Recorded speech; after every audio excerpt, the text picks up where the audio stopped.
നമസ്കാരം, welcome to the India Press. എൻ്റെ പേര് കൃഷ്ണരാജ്. ഇന്നത്തെ വീഡിയോയിൽ ഞാൻ ഇൻട്രൊഡ്യൂസ് ചെയ്യുന്നത് ഇന്ത്യൻ റെയിൽവേ നൽകുന്ന നല്ലൊരു ഓപ്പർച്യൂണിറ്റിയാണ്. അതായത് എല്ലാ വർഷവും ഇന്ത്യൻ റെയിൽവേ പല പല തസ്തികകളിലേക്ക് ഓപ്പർച്യൂണിറ്റീസ് വിളിക്കാറുണ്ട്. പക്ഷേ ഈ അവസരത്തിന് രണ്ട് പ്രത്യേകതയുണ്ട്. ഒന്ന്, വലിയ ഒരു ലിസ്റ്റാണ്, അല്ലെങ്കിൽ വലിയ ഒരു നമ്പർ ഓഫ് വേക്കൻസീസ് ആണ്. രണ്ടാമത്, നല്ലൊരു ഡെസിഗ്നേഷനാണ്.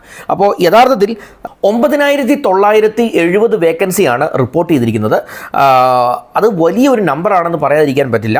അതിനോടൊപ്പം തന്നെ ഇത് അസിസ്റ്റന്റ് ലോക്കോ പൈലറ്റ് എന്ന് പറയുന്ന ഒരു ഡെസിഗ്നേഷനിലേക്കാണ്, വളരെ ചാമിങ് ആയിട്ടുള്ള ഒരു പൊസിഷനിലേക്കാണ് ഇൻവൈറ്റ് ചെയ്തിരിക്കുന്നത്.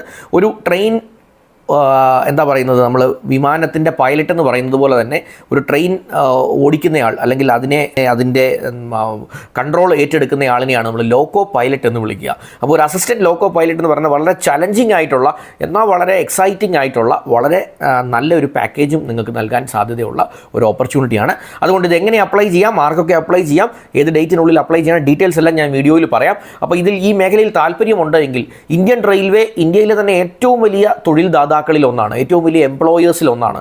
അവർ തന്നെ നൽകുന്ന ഈ 9970 വേക്കൻസീസ്. അപ്പോൾ അതിനുവേണ്ടി നമുക്കൊന്ന് ശ്രമിക്കാം.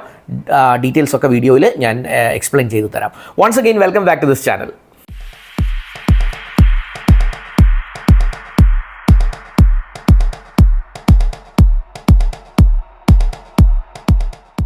ഇൻട്രൊഡക്ഷനിൽ ഞാൻ പറഞ്ഞതുപോലെ തന്നെ 9970 വേക്കൻസീസ് ആണ് ടോട്ടൽ റിപ്പോർട്ട് ചെയ്തിട്ടുള്ളത്. അതിനകത്ത് തന്നെ തിരുവനന്തപുരം റെയിൽവേ റിക്രൂട്ട്മെൻറ്റ് ബോർഡിൽ 148 വേക്കൻസീസ് തിരുവനന്തപുരം RRB തന്നെ റിപ്പോർട്ട് ചെയ്തിട്ടുണ്ട്.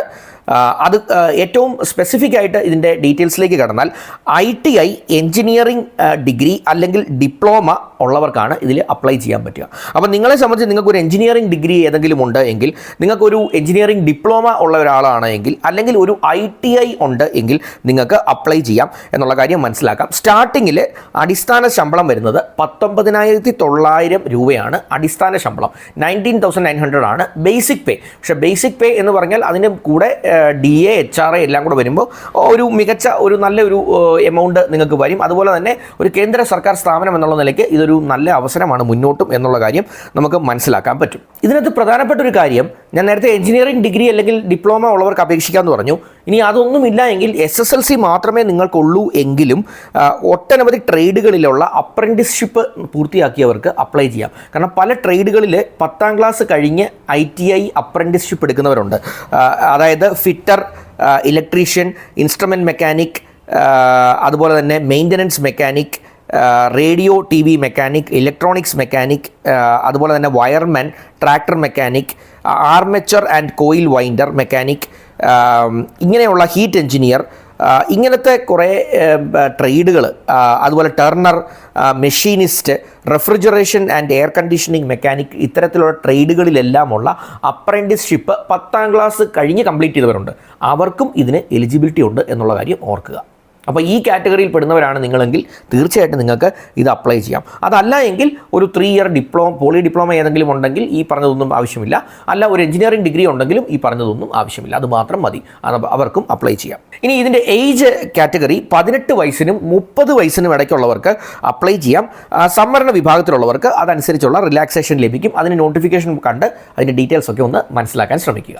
ഇനി ഇതൊരു അസിസ്റ്റൻറ്റ് ലോക്കോ പൈലറ്റ് ജോലി ആയതുകൊണ്ട് തന്നെ ഇതിനകത്ത് ഫിസിക്കൽ ഫിറ്റ്നസ്സും കൂടെ അവർ നോക്കുന്നുണ്ട്. അത് വലിയ പ്രശ്നമുള്ള കാര്യങ്ങളല്ല.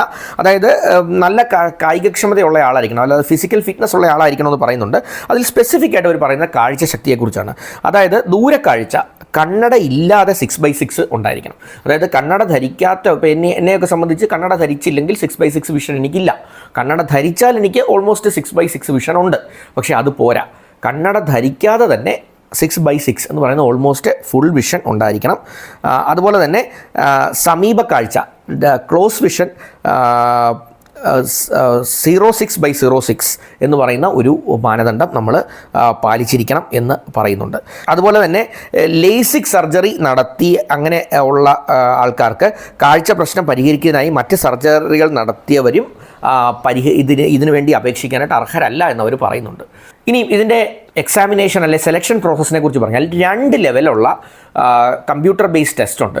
ആദ്യം നടത്തുന്ന ഒരു കമ്പ്യൂട്ടർ ബേസ്ഡ് ടെസ്റ്റിൽ എലിജിബിൾ ആയവർക്ക് അവരെ 2ാം ലെവൽ കമ്പ്യൂട്ടർ ബേസ്ഡ് ടെസ്റ്റിലേക്ക് പരിഗണിക്കും. അപ്പോൾ ഈ 2 ലെവൽ കമ്പ്യൂട്ടർ ബേസ്ഡ് ടെസ്റ്റാണ് ആദ്യത്തെ ഒരു ഘട്ടം എന്ന് പറയുന്നത്. ഇതിൽ സക്സസ്ഫുൾ ആകുന്നവർക്ക് ഒരു ആപ്റ്റിറ്റ്യൂഡ് ടെസ്റ്റ് ഉണ്ടായിരിക്കും. ആപ്റ്റിറ്റ്യൂഡ് ടെസ്റ്റിനോടൊപ്പം തന്നെ സർട്ടിഫിക്കറ്റ് വെരിഫിക്കേഷൻ കാണും. അതിനുശേഷം മെഡിക്കൽ എക്സാമിനേഷൻ കാണും. ഇത്രയും കാര്യങ്ങളെല്ലാം കംപ്ലീറ്റ് ചെയ്ത ശേഷമായിരിക്കും ഒരു ഫൈനൽ ലിസ്റ്റ് രൂപീകരിക്കുക. ഇന്ത്യയിലെമ്പാടുമായിട്ടുള്ള 20 RRBകളിലോട്ടായിട്ടാണ് അപ്ലൈ ചെയ്യാനായിട്ട് നമുക്ക് പറ്റുക. അപ്പം നമുക്ക് മലയാളികളായവരെ സംബന്ധിച്ച് തിരുവനന്തപുരം RRBയിലേക്കാണ് നമുക്ക് അപ്ലൈ ചെയ്യാൻ സാധിക്കുക. ഏതെങ്കിലും ഒരു RRBയിലാണ് എല്ലാവർക്കും അപ്ലൈ ചെയ്യാൻ സാധിക്കുക. അപ്പോൾ 20 RRB ഇന്ത്യയിലുണ്ടെങ്കിലും അതിലേതെങ്കിലും ഒന്ന് നിങ്ങൾക്ക് ചൂസ് ചെയ്ത് അപ്ലൈ ചെയ്യാം. അപ്പം മലയാളികളെ സംബന്ധിച്ച് തിരുവനന്തപുരത്താണ് അപ്ലൈ ചെയ്യാൻ സാധിക്കുക. അപ്പോൾ ഇതിനകത്ത് അപ്ലൈ ചെയ്യുന്നത് ഓൺലൈനാണ്. ഓൺലൈനായിട്ട് അപ്ലൈ ചെയ്യുമ്പോൾ നിങ്ങളുടെ ഏറ്റവും ലേറ്റസ്റ്റ് ആയിട്ട് എടുത്ത പാസ്പോർട്ട് സൈസ് ഫോട്ടോഗ്രാഫ് ഈ ഓൺലൈൻ ആപ്ലിക്കേഷനിൽ ആവശ്യപ്പെടുന്നുണ്ട്. അതുപോലെ തന്നെ സിഗ്നേച്ചർ ആവശ്യപ്പെടുന്നുണ്ട്. അങ്ങനെയുള്ള രേഖകളെല്ലാം ഉൾപ്പെടെ വേണം അപ്ലൈ ചെയ്യാനായിട്ട്. അപ്പോൾ ഈ ആപ്ലിക്കേഷൻ എങ്ങനെ കൊടുക്കണം, സബ്മിറ്റ് ചെയ്യേണ്ട ലിങ്ക് ഞാൻ ഡിസ്ക്രിപ്ഷനിൽ ഇട്ടേക്കാം. അപ്പം അത് rrbthiruvanaന്തപുരം.gov.in എന്ന് പറഞ്ഞ ലിങ്കിൽ കയറി വേണം നിങ്ങളിത് അപ്ലൈ ചെയ്യാൻ. അപ്പോൾ അത് അപ്ലൈ ചെയ്യാനായിട്ട് ശ്രമിക്കുക. അതിന് മുമ്പ് വേണ്ട രേഖകളെല്ലാം കയ്യിലുണ്ട്. അതായത് നിങ്ങളുടെ മാർക്ക് ലിസ്റ്റുകൾ, ഏറ്റവും ലേറ്റസ്റ്റ് പാസ്പോർട്ട് സൈസ് ഫോട്ടോ അത് സ്കാൻ ചെയ്ത് ഓൺലൈനായിട്ട് അപ്ലോഡ് ചെയ്യാവുന്ന രീതിയിൽ നിങ്ങളുടെ സിഗ്നേച്ചർ, സ്പെസിഫിക് സിഗ്നേച്ചർ, കയ്യൊപ്പ് ഒരു വെള്ള പേപ്പറിൽ ഇട്ടത് അതും സ്കാൻ ചെയ്ത് അപ്ലോഡ് ചെയ്യാൻ റെഡിയാക്കിയത്, ഇതൊക്കെ റെഡിയാക്കി വെച്ചിട്ട് വേണം നിങ്ങൾ ഓൺലൈനായിട്ട് അപ്ലൈ ചെയ്യേണ്ടത്. അത് കഴിഞ്ഞ് ഫീസും ഒക്കെ ഓൺലൈനായിട്ട് തന്നെ പേ ചെയ്യാനായിട്ട് സാധിക്കും. Last date of application May 11-ാം തീയതിയാണ്. 11 മെയ് 2025. അപ്പോൾ അതിനുള്ളിൽ അപ്ലൈ ചെയ്യാൻ ശ്രമിക്കുക. ഏതായാലും ഇത് മികച്ച ഒരു അവസരമാണ്. നിങ്ങൾക്ക് ഈ ഒരു മേഖലയിൽ ഒരു ചലഞ്ചിങ് ആയിട്ടുള്ള ഒരു ലോക്കോ പൈലറ്റ് ജോലി നിങ്ങളുടെ സ്വപ്നത്തിലുണ്ട് എങ്കിൽ, അല്ലെങ്കിൽ അത് നിങ്ങളുടെ ഒരു നല്ല തൊഴിലവസരമായി നിങ്ങൾ കാണുന്നുണ്ട് എങ്കിൽ തികച്ചും ഒരു നല്ല ഓപ്പർച്യൂണിറ്റി തന്നെയാണ്. എൻ്റെ ഒരു വീഡിയോ ആദ്യമായിട്ടാണ് ഈ ചാനലിലൂടെ കാണുന്നത് എങ്കിൽ ദയവായി സബ്സ്ക്രിപ്ഷൻ ബട്ടൺ ഒന്ന് ഹിറ്റ് ചെയ്ത് ചാനലിനെ ഒന്ന് സപ്പോർട്ട് ചെയ്യാനായിട്ട് ശ്രമിക്കാം. വീഡിയോയിൽ പറഞ്ഞ കാര്യങ്ങളൊക്കെ ഒന്ന് ഇഷ്ടപ്പെട്ടുവെങ്കിൽ ഒന്ന് ലൈക്ക് തരാൻ ശ്രമിക്കാം. എന്തെങ്കിലും സംശയങ്ങളോ കാര്യങ്ങളോ ചോദിക്കാനുണ്ട് എങ്കിൽ ഒന്ന് കമൻസിൽ ഇടാം. അല്ലെങ്കിൽ നിങ്ങളുടെ അനുഭവങ്ങളെക്കുറിച്ചോ, നിങ്ങൾ ഈ പരീക്ഷ മുൻപ് എഴുതിയവരാണെങ്കിൽ ഇത് പലർക്കും ഉപകാരപ്പെട്ടെന്നിരിക്കും, അത് കമൻറ്റ് സെക്ഷനിൽ ഒന്ന് ഡ്രോപ്പ് ചെയ്താൽ that would be really helpful.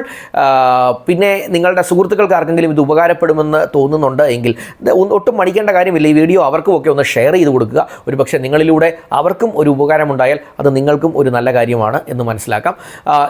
എന്തായിരുന്നാലും thanks for watching this video and wish you all the best.